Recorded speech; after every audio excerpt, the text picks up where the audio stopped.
بسم اللہ الرحمن الرحیم۔ السلام علیکم ورحمۃ اللہ وبرکاتہ۔ تناول اسلامک اسٹوڈیو سے خوش آمدید۔ اللہم صلی علی سیدنا و مولانا محمد وعلی آل سیدنا و مولانا محمد وبارک وسلم وصلی علیہ۔ معزز خواتین و حضرات، انسان حاسد ہے، حسد کرتا رہتا ہے، اور دنیا کے اندر بہت ساری دشمنیاں ہوتی ہیں۔ بعض لوگ ظاہری طور پر دشمن ہوتے ہیں اور بعض باطنی طور پر دشمن ہوتے ہیں، اور وہ انسان کو ہر طرح سے تکلیف دینے کی طاق میں لگے رہتے ہیں۔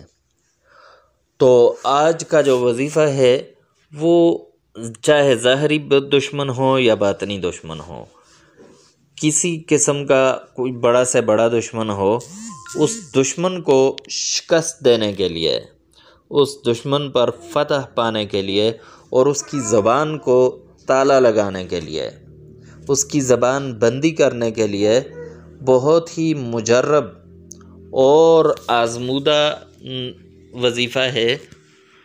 تو وظیفہ کچھ اس طرح ہے کہ آپ نے یہ عمل 21 روز تک کرنا ہے۔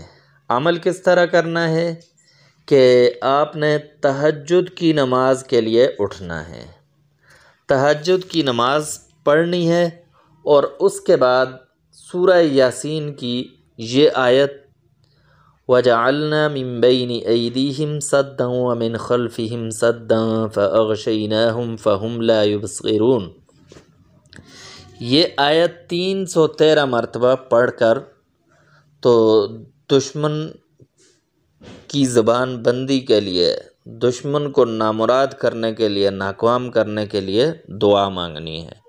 یہ عمل آپ 21 روز تک کریں گے تو انشاءاللہ اس کا تیر بہدف اثر آپ کو نظر آئے گا۔ تو تناول اسلامک اسٹوڈیو سے اجازت دیجیے۔ اللہ حافظ۔ Subscribe to my channel and also press this bell icon.